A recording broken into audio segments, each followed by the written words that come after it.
আসসালামু আলাইকুম। আশা করি সবাই ভালো আছো। আজকে আমাদের অর্থনীতির তৃতীয় ক্লাসে আজকে আমরা সর্বশেষ পড়ছিলাম ধনতান্ত্রিক অর্থব্যবস্থা নিয়ে, যেটা ধনতান্ত্রিক অর্থব্যবস্থা। আজকে আমরা পড়ব এই ধনতান্ত্রিক অর্থব্যবস্থার অর্থনৈতিক সমস্যার সমাধানে দাম প্রক্রিয়া, দাম ব্যবস্থার ভূমিকা, এখানে কিভাবে দাম নির্ধারিত হয়, দাম প্রক্রিয়া কেমন, দাম ব্যবস্থা কিভাবে নির্ধারিত হয়, এটা নিয়ে আজকে আমরা পড়াশোনা করব। তো আজকে আমরা দেখো, গণতান্ত্রিক অর্থব্যবস্থায় অর্থনৈতিক সমস্যার সমাধান ও দাম প্রক্রিয়া এবং দাম ব্যবস্থার ভূমিকা। দাম প্রক্রিয়া এবং দাম ব্যবস্থার ভূমিকা কি এখানে? এটা হচ্ছে role of the process price system to solve economic problems in the economic problems, মানে অর্থনৈতিক সমস্যা কিভাবে দাম প্রক্রিয়া, দাম ব্যবস্থার ভূমিকা কি হতে পারে, এটা নিয়ে আজকে আলাপ আলোচনা। দেখো, গণতান্ত্রিক অর্থব্যবস্থায় অর্থনৈতিক কার্যাবলীর উপর কোনো সরকারি কোনো সরকারি নিয়ন্ত্রণ থাকে, এখানে কোনো সরকারি নিয়ন্ত্রণ থাকে না। এটা ব্যক্তি কেন্দ্রিক পরিচালনা করা হয়। সরকার কোনো এখানে দাম দাম ব্যবস্থা কোনো নিয়ন্ত্রণে থাকে না। উৎপাদন, বিনিময়, বন্টন, ভোগ। উৎপাদন এটা ব্যক্তি উৎপাদন করে, ব্যক্তি বিনিময় করে একে অপরের মাঝখানে। ব্যক্তি নিজে বন্টন করে, কোথায় কতটুকু বন্টন করতে হবে সেই অনুসারে বন্টন করে, ব্যক্তিরাই ভোগ করে। এবং বিনিয়োগের সিদ্ধান্ত ব্যক্তি পর্যায়ে, কয় টাকা বিনিয়োগ করবে, এগুলো সবটাই ব্যক্তি পর্যায়ে গৃহীত হয়। দাম প্রক্রিয়া, প্রাইস মেকানিজম, এমন একটি অর্থনৈতিক পদ্ধতি যা গণতান্ত্রিক সমাজ উৎপাদন, বিনিময়, বন্টন, ভোগ তথা সকল কার্যগুলিকে পরিচালিত করে দাম প্রক্রিয়ার মাধ্যমে। দাম প্রক্রিয়া আমরা সামনের দিকে বুঝবো। বাজারে দ্রব্যের চাহিদা ও যোগানের দ্বারা দাম নির্ধারণ করা হয়। একটা দিক থেকে ভোক্তার দিক থেকে আসে চাহিদা, আর উৎপাদকের দিক থেকে আসে যোগান। এই চাহিদা এবং যোগানের মাধ্যমে দাম নির্ধারিত হয়, ঠিক আছে? চাহিদা এবং যোগানের মাধ্যমে দাম দাম নির্ধারিত হয়। সরি, এটা কেটে দিই। আচ্ছা দেখো, দ্রব্যের দামের পরিবর্তনের ফলে উৎপাদকের পরিমাণও পরিবর্তন হয়। দামের পরিবর্তনের ফলে উৎপাদনের পরিমাণেরও পরিবর্তন। দাম যদি বাড়ে, যদি বাজারে দাম বৃদ্ধি পায়, তখন উৎপাদক বেশি পরিমাণ যোগান নিয়ে আসবে, বেশি পরিমাণ উৎপাদন করবে। দাম যদি কমে যায়, তখন উৎপাদনের পরিমাণও কমে যাবে। এটা হচ্ছে দামের উপরে ডিপেন্ড করে, নির্ভর করে। ফলে ফলে বিনিময়, বন্টন ও ভোগের ক্ষেত্রে পরিবর্তন ঘটে। ভোক্তা বা ক্রেতা দাম বিবেচনা করে ভোগের পরিমাণ হ্রাস বা বৃদ্ধি করে। ভোক্তা যদি দাম বৃদ্ধি পায়, তাহলে সে ভোগের পরিমাণ হ্রাস করবে। যদি একটা পণ্যের দাম বৃদ্ধি পায়, তখন ভোগের পরিমাণ সে হ্রাস করবে। আবার দাম যদি কমে যায়, তখন ভোগের পরিমাণ সে বৃদ্ধি করবে। যখন সে দাম কমে গেছে, ভোগের পরিমাণ, যেমন আম এখনো কিন্তু বাজারে আছে, কিন্তু দামের পরিমাণ বেশি, এখন আমরা ভোগ কম করি। আমার যেহেতু 300 টাকা কেজি, আমরা ভোগের পরিমাণ কমাই দিছি। যদি আম 50 টাকা, 60 টাকা, 70 টাকা বা 100 টাকা কেজি হয়, তখন আমরা কিন্তু আবার ভোগের পরিমাণ কি করবো, বৃদ্ধি করবো করে। ফলে ভোগ হ্রাস ও বৃদ্ধির ফলে বিনিয়োগ ও উৎপাদনে হ্রাস বৃদ্ধি হয়। ফলে দেখা যায় সকল সিদ্ধান্ত দামের সাথে সম্পর্কিত। দেখুন, আমরা যা কিছু সিদ্ধান্ত নেই, প্রত্যেকটা সিদ্ধান্ত দামের সাথে সম্পর্কিত। কিভাবে উৎপাদন হবে? আচ্ছা দেখো, যে দামের সাথে সম্পর্কিত, কোন দ্রব্য কতটুকু উৎপাদন হবে, কিভাবে উৎপাদন হবে, এই সমস্যাগুলো স্বয়ংক্রিয়ভাবে দাম ব্যবস্থার মাধ্যমে সমাধান হয়। দামের এই পরিবর্তনকে অর্থনীতিবিদ অ্যাডাম স্মিথ অদৃশ্য হাত, এটাকে ইনভিজিবল হ্যান্ড, অদৃশ্য হাত বলছেন। এখানে ভোক্তার দিক থেকে আসে চাহিদা, এবং উৎপাদকের দিক থেকে আসে যোগান। দুইটার সংঘর্ষের মাধ্যমে, ক্রেতা এবং বিক্রেতার দর কষাকষির মাধ্যমে এটা দাম নির্ধারিত হয়। যেহেতু এখানে কোনো সরকার নিয়ন্ত্রণ করে না, মানে এটা অদৃশ্য মাধ্যমে এখানে দাম নির্ধারিত হয়, সেহেতু এটাকে বলা হয় ইনভিজিবল হ্যান্ড, মানে কি অদৃশ্য হাত। এটা নিয়ে আমরা আমার সামনে দেখি। এরপরে আসলে নিয়ন্ত্রণ হয় বলে তাই বলা যায় অর্থনৈতিক দেখো,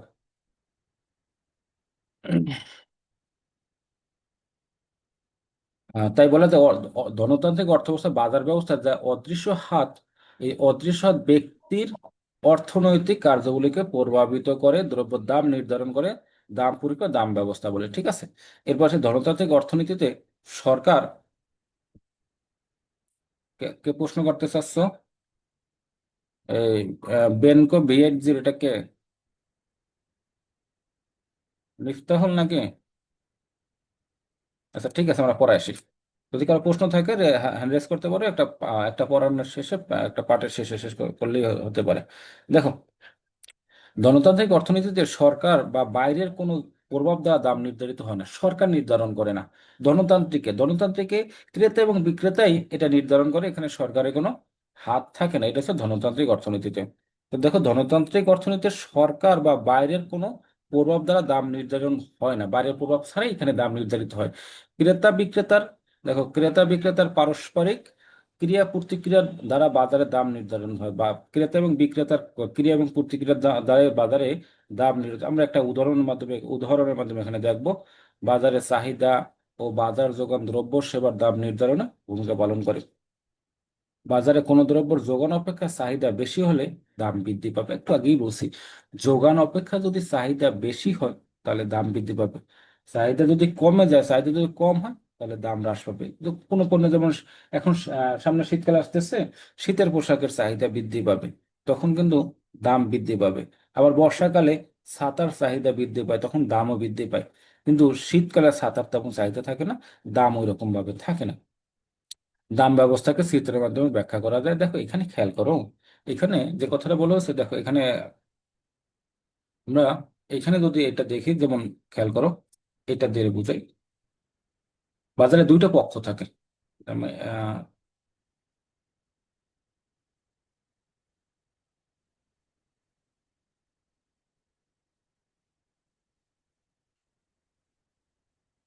একটু বলো তো এটা দেখা যাচ্ছে কিনা।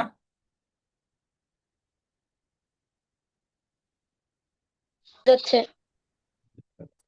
ঠিক আছে, তাহলে এখানে খেয়াল করো, এটা কি রেখা বলা যায়, এটাকে কি রেখা বলা যায়?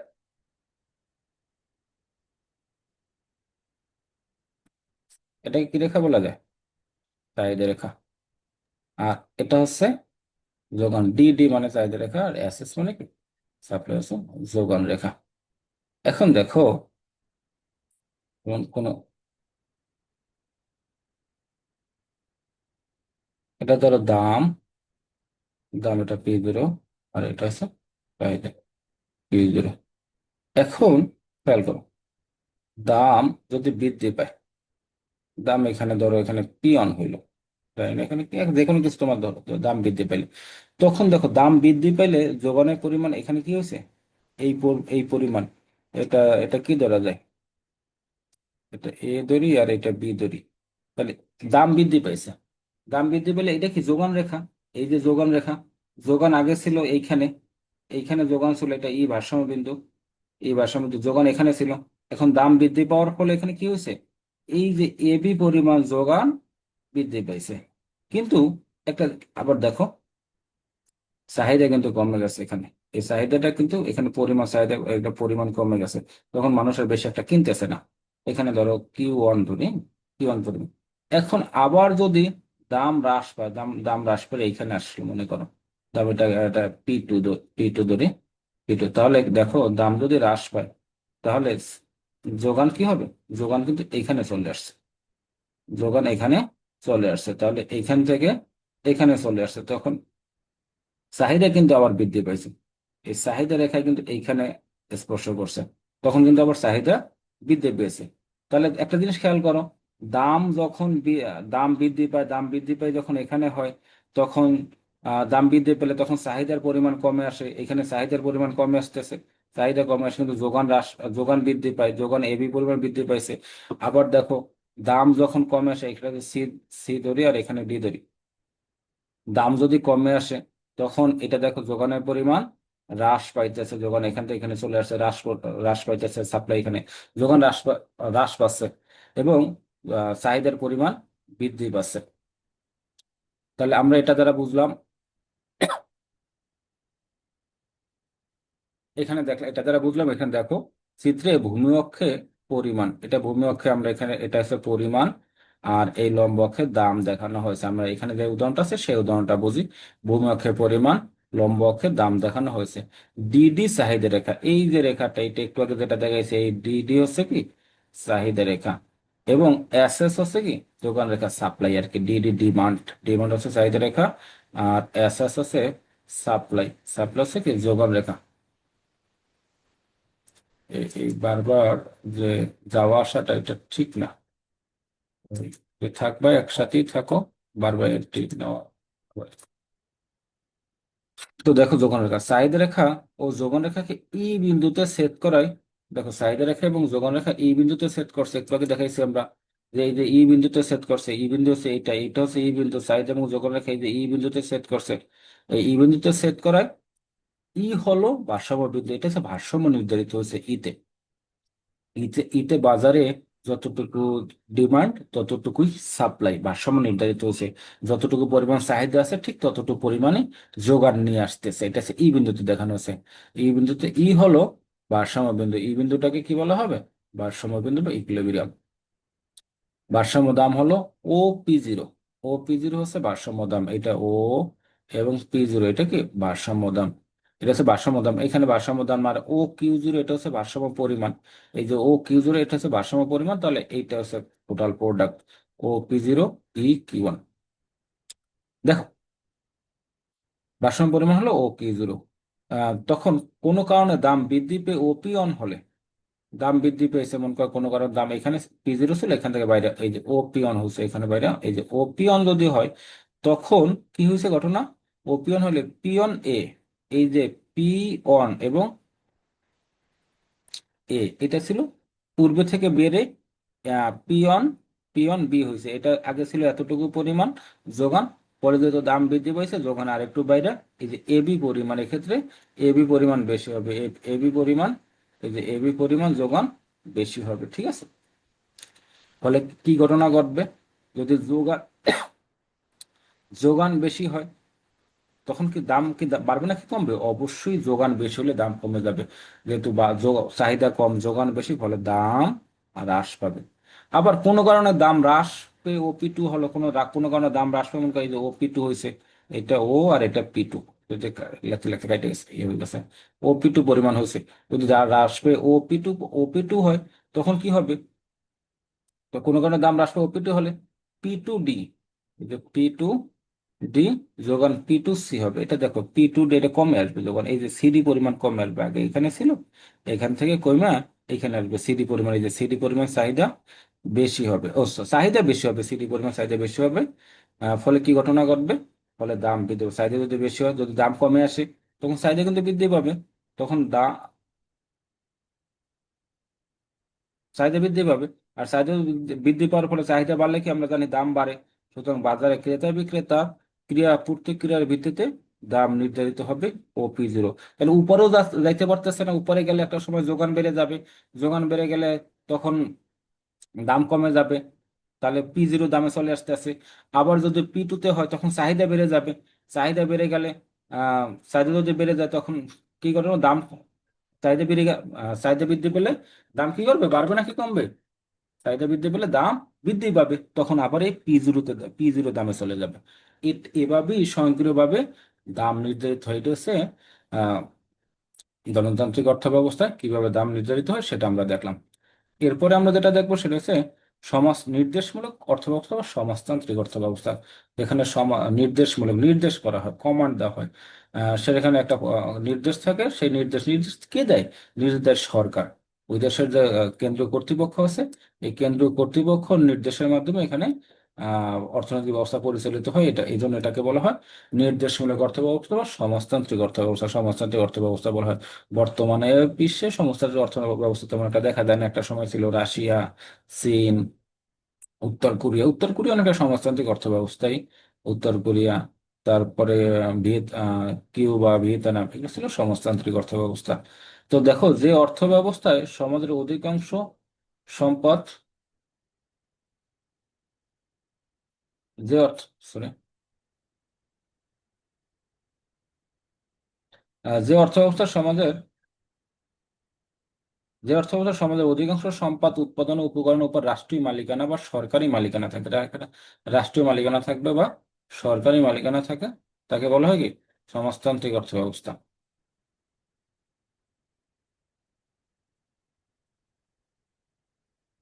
তাহলে আবার খেয়াল করো, যে অর্থ ব্যবস্থা সমাজের অধিকাংশ সম্পদ,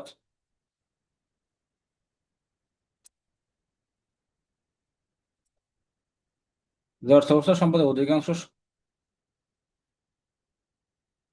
কি সমস্যা? সরি, উল্টা ধরছি কলম।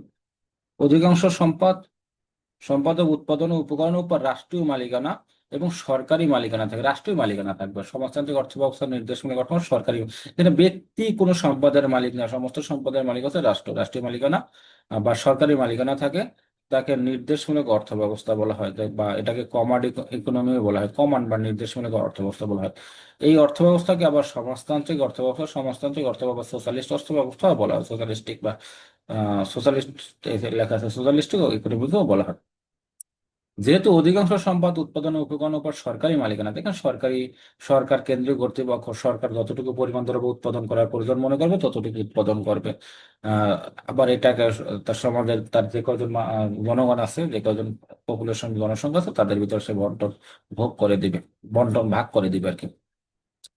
যেহেতু অধিকাংশ সম্পদ উৎপাদন ও উপকরণ উপর সরকারি মালিকানা থাকে, এবং সকল অর্থনৈতিক সিদ্ধান্ত সরকারিভাবে পরিচালিত হয়, তাই এই অর্থ ব্যবস্থাকে নির্দেশমূলক অর্থ ব্যবস্থা বলা হয়। আচ্ছা দেখো, সকল অর্থনৈতিক সিদ্ধান্ত কেন্দ্রীয় পরিকল্পনা, সেন্ট্রাল প্ল্যানিং অথরিটি, সিপিএ থেকে আসে। সেন্ট্রাল প্ল্যানিং অথরিটি, সিপিএ কেন্দ্রীয় পরিকল্পনা থেকে আসে। অর্থনীতি জেফ র্যাগন এবং জে এল বি থমাস বলেন, সমাজতান্ত্রিক অর্থনীতি এমন একটি অর্থ ব্যবস্থা যেখানে দেখো, সমাজতান্ত্রিক অর্থনীতি এমন একটি অর্থ ব্যবস্থা যেখানে সম্পদ এবং সরকারি মালিকানাধীন থাকে। সরকারি মালিকানা থাকবে, কেন্দ্রীয় কর্তৃপক্ষ অর্থনৈতিক সিদ্ধান্তের মধ্যে সমন্বয় সাধন করে। এই কথা কি বলছে? জেম এল বি থমাস এবং জেফ র্যাগন, ওনারা বলছে। এটা মনে রাখতে হবে কে কোনটা বলছে, এগুলো পরীক্ষা আসতে পারে। এরপরে আমরা আসি, এটা দেখো এটা লেনিন প্রথম শুরু করছে, লেনিনের নেতৃত্বে 1917 সালে রাশিয়াতে সমাজতান্ত্রিক বলশেভিক বিপ্লব বা অক্টোবর বিপ্লব হয়েছিল। সেখান থেকে সমাজতান্ত্রিক এটা অর্থ ব্যবস্থা আসছে। এটা মূলত প্রথম দিকে শুরু করছে মার্কস, কার্ল মার্কস এটা শুরু করছে, তার দাস ক্যাপিটাল, দাস দাস ক্যাপিটাল। কে শব্দ করতেছে? এটা একটু বন্ধ করো।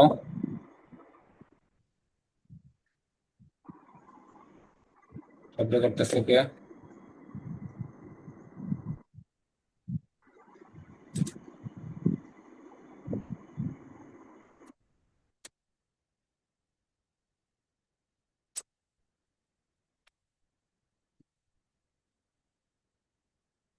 এই দেখো, নির্দেশমূলক বা সমাজতান্ত্রিক অর্থ ব্যবস্থা। সমাজতান্ত্রিক অর্থ ব্যবস্থা মূলত পুঁজিবাদী বা ধর্ম, মানে পুঁজিবাদ, আমরা যে আগের যেটা বলছিলাম ধনতান্ত্রিক অর্থ ব্যবস্থা বা পুঁজিবাদী অর্থ ব্যবস্থা, এর বিপরীত অবস্থায় হচ্ছে সমাজতান্ত্রিক। পুঁজিবাদী সমাজে সকল সম্পত্তির মালিক থাকে জনগণ। জনগণ ইচ্ছা মতো ভোগ করতে পারে, ইচ্ছা মতো উৎপাদন করতে পারে, ইচ্ছা মতো যা ইচ্ছা তাই করতে পারে। এটা দর কষাকষি, ক্রেতা বিক্রেতার মাধ্যমে এটা দাম নির্ধারণ হয়। আর সমাজতান্ত্রিক অর্থ ব্যবস্থার সমস্ত সম্পদের মালিক হচ্ছে সরকার নিজে। নিম্ন নির্দেশমূলক অর্থ ব্যবস্থার বা সমাজতান্ত্রিক অর্থ ব্যবস্থার প্রধান প্রধান বৈশিষ্ট্যগুলো আমরা কিছু আলোচনা করি। এক নম্বর, সম্পদের রাষ্ট্রীয় মালিকানা। আগেই বলা হয়েছে, ক্লাস 9-এও পড়ছো, এই সম্পদের রাষ্ট্রীয় মালিকানা থাকে। সমস্ত অর্থ ব্যবস্থা অধিকাংশ সম্পদ উৎপাদনের উপকরণের উপর রাষ্ট্রীয় মালিকানা বিরাজ করে।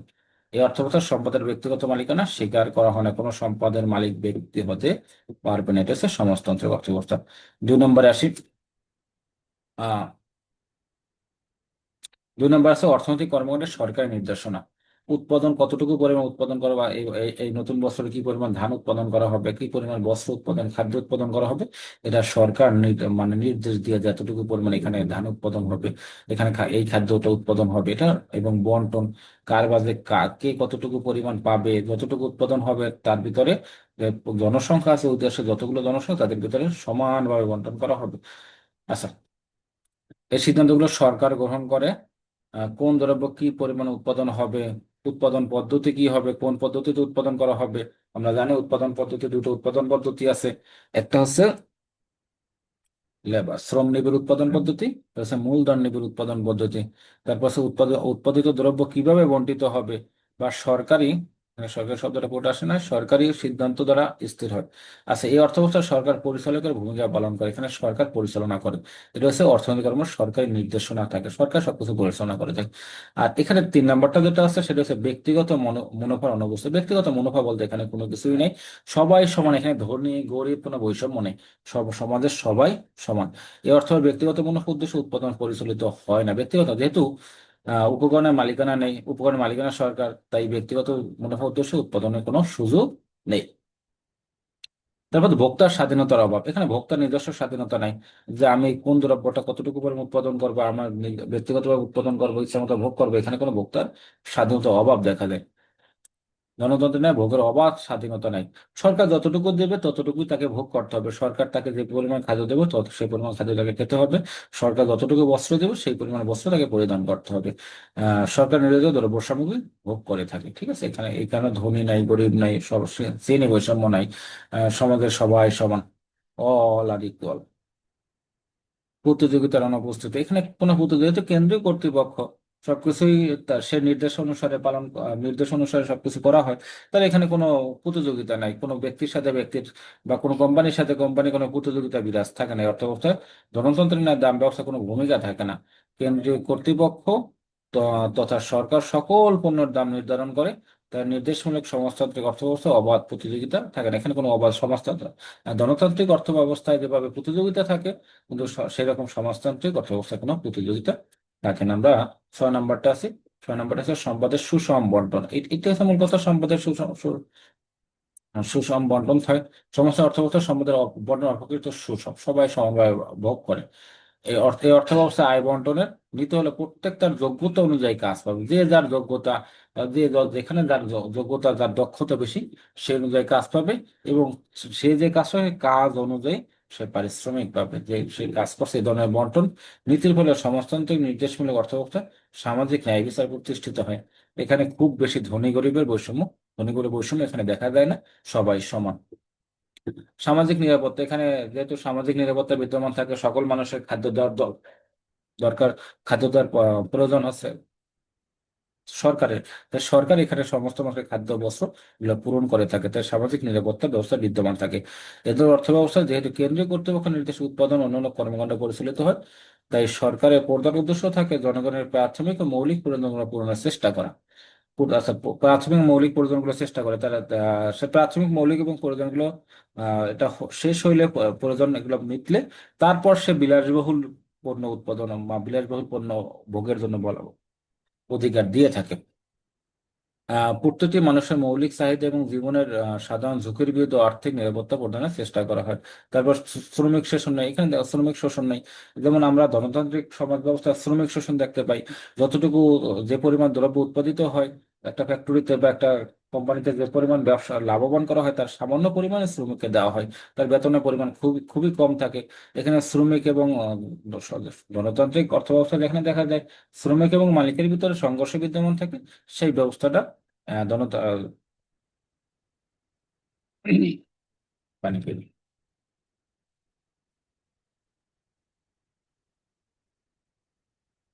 সেই জিনিসটা সমাজতান্ত্রিক অর্থ ব্যবস্থায় বা নির্দেশমূলক অর্থ ব্যবস্থায় দেখা যায় না। সমাজতান্ত্রিক অর্থ ব্যবস্থায় রাষ্ট্র এবং সরকার কর্তৃক অধিকাংশ উৎপাদন কাজ পরিচালিত হয়, যেখানে ব্যক্তিগত পর্যায়ে মুনাফার জন্য উৎপাদন করা হয় না। সরকার শ্রমিক শোষণ করে মুনাফা বৃদ্ধির চেষ্টা, কারণ এখানে শ্রমিকের ন্যায্য মজুরি নিশ্চিত করা হয়। তারপর বেকারত্বের অনুপস্থিতি, যেখানে সবাই সমানভাবে কাজ করতে পারে, সমানভাবে কাজ পায়, এখানে বেকারত্ব বলতে কোনো কিছু থাকে না, বেকারত্ব অনুপস্থিতি থাকে। এখানে বেকারত্ব দেখা যায় না, অবকাশ থাকে না। সুষম উন্নয়ন, যেহেতু সমাজতান্ত্রিক সবাই সমানভাবে সব অঞ্চল, আর কোনো দেখা গেছে ঢাকা শহরে উন্নয়ন হচ্ছেই হচ্ছে, কিন্তু গ্রাম অঞ্চলে কুড়িগ্রামে দেখা গেছে উন্নয়ন তেমন একটা নাই, এটা উন্নয়নের অসমতা দেখা যায়, কিন্তু সমাজতান্ত্রিক অর্থ ব্যবস্থায় সুষম উন্নয়ন দেখা যায়। এরপর আসে মুদ্রাস্ফীতি। এখন দেখো মুদ্রাস্ফীতি কি, অধিক পরিমাণ মুদ্রা যখন স্বল্প পরিমাণ পণ্যের পণ্যের পিছনে ধাবিত হয়, সেটা হচ্ছে মুদ্রাস্ফীতি। পণ্যের মূল্য বৃদ্ধি পাওয়া, পণ্যের মূল্য বৃদ্ধি পাওয়াটা হচ্ছে মুদ্রাস্ফীতি। কিন্তু এই যে সমাজতান্ত্রিক অর্থ ব্যবস্থা মুদ্রাস্ফীতি দেখা যায় না, কারণ সরকার সবকিছু নিয়ন্ত্রণ করে থাকে। এখানে মুদ্রাস্ফীতি বলতে কোনো কিছু নেই, মুদ্রাস্ফীতি নেই। ঠিক আছে। সামাজিক কল্যাণ উদ্দেশ্যে উৎপাদন বন্টন, অন্যান্য কর্মকাণ্ড একক কর্তৃপক্ষ তথা রাষ্ট্রীয় নির্দেশনায় পরিচালিত হয়। এই অর্থ নির্দেশমূলক অর্থ ব্যবস্থা বলা হয়। এগুলো একটু পড়ে নেবা। কমন ইকোনমি, সমস্ত অর্থ ব্যবস্থার ব্যক্তির উন্নয়ন, নিজস্ব নিজস্ব উদ্যোগের স্বাধীনতা না থাকায় উৎপাদন পূর্ণ মাত্রায় ব্যবহার করা যায় না। এখানে উৎপাদনের ক্ষমতা পূর্ণ মাত্রায় ব্যবহার করা যায় না, সে উদ্যোগের স্বাধীনতা নাই। ব্যক্তি এখানে বেশি উৎপাদন করতে পারলে বেশি বেতন পাবে, এটা এখানে নাই, তাই সে একটু ঝিমিয়ে ঝিমিয়ে পড়ে। যেমন এখানে আবার ধর্মীয় ও নৈতিক শিক্ষার মান উঁচু নয় বলে সমাজতান্ত্রিক ও সমাজ অভ্যন্তরীণ সমস্যা দিন দিন বৃদ্ধি পাওয়ার কারণে এই ব্যবস্থার সমাপ্তি ঘটেছে। এখন বিশ্বগত সমাজতান্ত্রিক অর্থব্যবস্থা দেখা যায় না এখানে। ব্যক্তিগত উদ্যোগী সবচেয়ে সমাজতন্ত্রের সূচনাকারীদের যেমন সোভিয়েত রাশিয়া এই সমাজতন্ত্র পরিহার করে অনেকটা এখন গণতান্ত্রিক ব্যবস্থা চলে আসছে। চীন অনেকটা সমাজতন্ত্র পরিহার করে গণতান্ত্রিক ব্যবস্থার ভিতরে আস্তে আস্তে চলে আসতেছে। সমাজতন্ত্র আস্তে আস্তে এটা পৃথিবী থেকে হারিয়ে যাচ্ছে। অর্থ সমস্যার সমাধান, এটা দেখো এই সমস্যা, যে সমস্যা আছে উৎপাদন, সমাজতান্ত্রিক অর্থ ব্যবস্থায় দেখো অর্থনৈতিক সমস্যা, যে অর্থনৈতিক সমস্যাগুলো আছে এগুলো কিভাবে সমাধান করা যায় সেটা নিয়ে আলাপ আলোচনা 10 মিনিটের ভিতরে আমরা এই ক্লাসটা শেষ করব। 10 মিনিট পর আমরা নেক্সট ক্লাসে যাব এবং তোমাদের কিছু প্রশ্নোত্তর পর্ব রাখবো। আচ্ছা, উৎপাদন। সমাজতান্ত্রিক অর্থব্যবস্থা উৎপাদন ও উপকরণের উপর রাষ্ট্রীয় এবং বা সামাজিক মালিকানা বজায় থাকে। উৎপাদনের উপর রাষ্ট্র এবং সামাজিক মালিকানা বজায় থাকে। এখানে রাষ্ট্রে একই কথা কিন্তু বারবার আসতেছে, আমরা আগেই যে কথা বলছি এখানে একই কথা আসতেছে। ফলে দেশের সামরিক কাজ পরিচালিত হয় সরকার নির্দেশনায়। সমাজতান্ত্রিক অর্থনীতিতে সরকার মূল উদ্দেশ্য থেকে সর্বাধিক সামাজিক কল্যাণ নিশ্চিত করা, সামাজিক কল্যাণ নিশ্চিত করাই মূল উদ্দেশ্য। যেমন সরকার যে সমস্ত প্রতিষ্ঠানগুলো তৈরি করে সে সমস্ত প্রতিষ্ঠান উদ্দেশ্য থাকে সামাজিক কল্যাণ সামাজিক কল্যাণ নিশ্চিত করা। যেমন বিদ্যুৎ, এটা সরকারি মালিকানাধীন। সরকার এটা এটা প্রতি বছর দেখে বিদ্যুৎ থেকে যদি সরকারের লোকসানও হয় তারপরেও কিন্তু সরকার বিদ্যুৎ বন্ধ করে দেয় না। রেলওয়ে, রেলওয়ে থেকে আমরা দেখতে পাচ্ছি যে প্রতি বছর রেলওয়ে এত ট্রেন চলে, এত যাত্রী যাত্রীরা টিকিট পায় না, তারপরেও দেখা যাচ্ছে সরকার এখানে লোকসান হচ্ছে, রেলওয়ের লোকসান হচ্ছে। তারপর কিন্তু সরকার চাইলেই এটা বন্ধ করে দিতে পারে না, কারণ এটা মূল উদ্দেশ্য হচ্ছে সামাজিক কল্যাণ নিশ্চিত করা। এজন্য সমগ্র দেশে কোনো দ্রব্য কি পরিমাণে উৎপাদন হবে, কিভাবে উৎপাদন হবে তার সরকার নির্ধারিত হয়। 2 নম্বরে আমরা উৎপাদন করলাম, তাহলে বন্টন পদ্ধতি, বন্টন কিভাবে হবে, ডিস্ট্রিবিউশন সিস্টেম। সমাজতান্ত্রিক অর্থনীতি উৎপাদনের উপকরণ উপর সরকারি মালিকানা।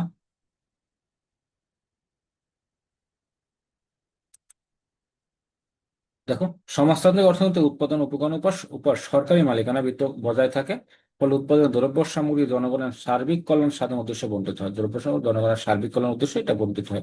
আর শ্রমিকরা যাতে, যেসব শ্রমিকরা কাজ করে যাতে উৎপাদন বৃদ্ধির জন্য উৎসাহ পায়, সেই উদ্দেশ্যে অর্থনীতির সামর্থ্য অনুযায়ী কাজ এবং কাজ অনুযায়ী মজুরি, যেটা করতে পারে সেই অনুসারে কাজ পায় এবং সেই কাজ অনুযায়ী সে মজুরি পায়, তার মজুরির অনুযায়ী সে তার ভোগ করতে পারে। সরকার সেই পরিমাণ তাকে ভোগ করার অধিকার দিয়ে থাকে। দেখো, সমাজতান্ত্রিক অর্থনীতি মোট জাতীয় উৎপাদন থেকে যন্ত্রপাতির মোট জাতীয় উৎপাদন থেকে যন্ত্রপাতির অবচয় ব্যয়, এটা আমরা সিসিএ বা অবচয় ব্যয়, অবচয় সিসিএ বা সি অবচয়, যন্ত্রপাতি অবচয় ব্যয় আমরা একটা জানি। নতুন নতুন শিল্প স্থাপনের ব্যয়, জনগণের মৌলিক চাহিদা পূরণের ব্যয় বাদ দিয়ে যা অবশিষ্ট থাকে একটি অংশ মজুরি তহবিল বা ওয়াজ ফান্ড গঠন করে একটা মজুরি দিয়ে থাকে। যন্ত্রপাতির অবচয় ব্যয় কিরকম? যেমন যদি বলা হয় যে তুমি একটা সেলাই মেশিন কিনছো, সেলাই মেশিন এখন যেভাবে ব্যবহার করতেছো, এটা ব্যবহার করার পরে তুমি 10,000 টাকা দিয়ে সেলাই মেশিন কিনছো, তুমি ব্যবহার করার এটা দিয়ে তুমি 5,000 টাকার জিনিসপত্র বানাইছো, মানে তোমার এটা 5,000 টাকা লাভ হয়েছে 1 মাস পর, কিন্তু তোমার 1 মাস পর সেলাই মেশিনের দাম কিন্তু আর 10,000 টাকা নাই, এটার দাম মনে করো 8,000 টাকা বা 7,000 টাকা হয়ে গেছে। এই যে 8,000 টাকা, এই যে 8,000 টাকা বা 7,000 টাকা হয়ে গেল, এখানে 3,000 টাকা, 10,000 টাকা ছিল, 10,000 টাকা থেকে আহ সরি 10,000 টাকা থেকে তোমার 7,000 টাকা হইল। এই যে তোমার 3,000 টাকা যে ইয়ে হয়ে গেছে, এটা হচ্ছে অবস্থায়। ঠিক আছে, অবস্থায় বা সিসিএ। তারপর নতুন শিল্প স্থাপনের ব্যয়, এগুলো সরকার রেখে দেয়।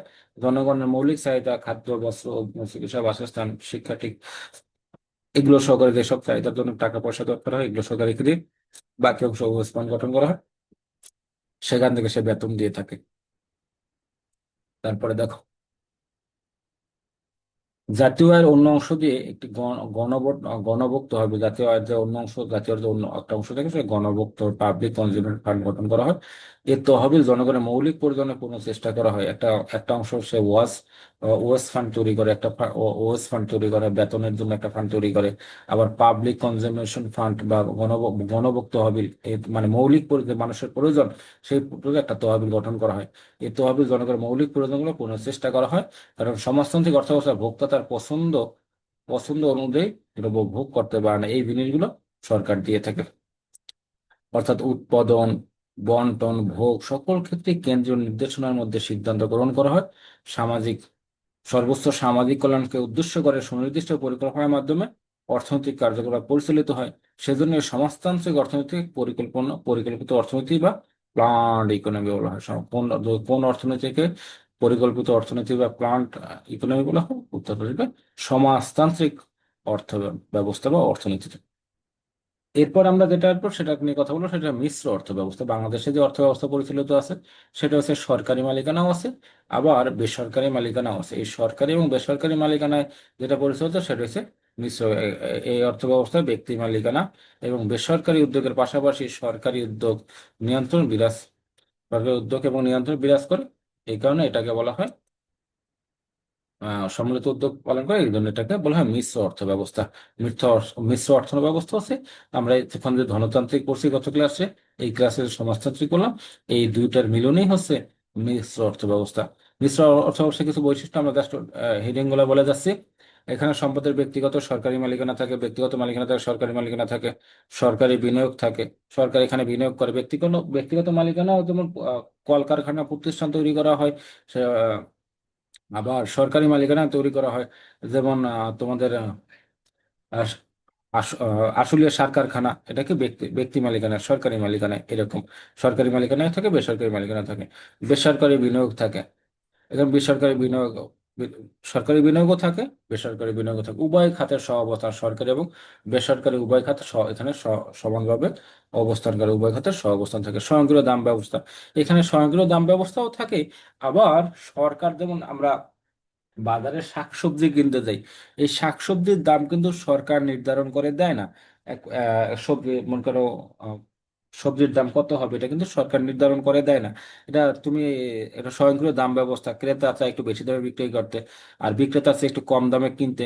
দুজনের ভিতরে দর কষাকষি হয়। এখানে যদি একটা দোকানে ভালো না লাগলে সে পরের দোকানে চলে যায়, পরের দোকানে ভালো না, সে যদি ক্রেতা চায় বেশি দামে বিক্রি করতে, কিন্তু বেশি দামে তখন সে বিক্রি করতে পারে না। একটা সহনীয় দামে তাকে বিক্রি করতে হয়। উভয়ের ভিতরে, ক্রেতা এবং বিক্রেতার ভিতরে দর কষাকষির মাধ্যমে এই সবজিটার দাম নির্ধারণ হয়। সমস্ত সবজিটার দাম নির্ধারণ হয়। এটা স্বয়ংক্রিয় দাম ব্যবস্থা। এখানে দেখা যায় গণতান্ত্রিক অর্থ ব্যবস্থার মতো। আবার দেখো, আমরা যখন সয়াবিন তেল কিনতে যাই, এই সয়াবিন তেলের দাম কিন্তু দর কষাকষির মাধ্যমে করতে পারে না, এটা সরকার নির্ধারণ করে দেয়। একটা সময় যদি দর কষাকষির মাধ্যমে, তখন দেখা গেছে যে সিন্ডিকেট তৈরি করে তারা বেশি দামে আমাদের কাছে বিক্রি করতে চায়। তখন সিন্ডিকেটটা আমাদের থেকে বেশি দামে বিক্রি করে, তখন সরকার হস্তক্ষেপ করে। তাহলে স্বয়ংক্রিয় দাম ব্যবস্থাও থাকে, আবার মিশ্র অর্থ ব্যবস্থা সরকারি হস্তক্ষেপও থাকে, দুইটাই থাকে। একটা হচ্ছে স্বয়ংক্রিয় দাম ব্যবস্থা বিদ্যমান থাকে, একই সাথে সাথে সরকারি হস্তক্ষেপও এখানে বিদ্যমান থাকে। মুনাফা, এখানে মুনাফা, সরকার যেমন মুনাফা লাভ করতে পারে এবং ব্যক্তিগত উদ্যোগও মুনাফা লাভ করতে পারে, সবাই মুনাফা অর্জন করতে পারে। কিন্তু একচেটিয়া কারবারের মাধ্যমে যেন অস্বাভাবিক মুনাফা না অর্জন করতে পারে সেদিকেও সরকার খেয়াল রাখে, যে কেউ যাতে অস্বাভাবিক মুনাফা অর্জন করতে না পারে। যেমন আমরা ক্লাস 9-এ পড়ছিলাম, অক্সিজেনের সরবরাহকারী একজন, সে ইচ্ছা মতো দাম নির্ধারণ করলো, কিন্তু এটা সে করতে পারে না। এখানে সরকার হস্তক্ষেপ করে, মুনাফা নিয়ন্ত্রণ করে। ঠিক আছে, প্রতিযোগিতা, এখানে প্রতিযোগিতা বিদ্যমান থাকে। এই ব্যবস্থা সরকারি খাত থাকলেও ওখানে কিন্তু প্রতিযোগিতা বিরাজ করে, এবং সরকার অসুস্থ প্রতিযোগিতা যেটা আছে সেটা সরকার নিয়ন্ত্রণ করে, অসুস্থ প্রতিযোগিতা রোধ করে। এই অসুস্থ প্রতিযোগিতা কি, যখন যেখানে দুটো কোম্পানি একে অপরকে আক্রমণাত্মক ভাবে প্রতিযোগিতা করে, সেটা হচ্ছে অসুস্থ প্রতিযোগিতা। আর ভোক্তার স্বাধীনতা, এখানে ভোক্তার স্বাধীনতা থাকে, বিরাজ করে। ভোক্তা ইচ্ছা মতো যে কোনো পণ্য ভোগ করতে পারে, কিন্তু সব পণ্য কিন্তু ভোক্তার স্বাধীনতা থাকে না। সরকার সামাজিক শৃঙ্খলা এবং জরুরি প্রয়োজনে ভোক্তার স্বাধীনতা নিয়ন্ত্রণ করতে পারে। ইচ্ছা করলে ভোক্তা সবকিছু, যেমন গণতান্ত্রিক অর্থ ব্যবস্থা ভোক্তার স্বাধীনতা থাকে, সমাজতান্ত্রিক অর্থ ব্যবস্থা তুমি ইচ্ছা করলে যে কোনো কিছু কিনতে পারবে, কিন্তু সবকিছু কিনতে পারবে না। যেমন এখানে মাদক দ্রব্য নিয়ন্ত্রণ করা হয়ে থাকে, এখানে ভোক্তার অবাধ স্বাধীনতা বিরাজ থাকে না।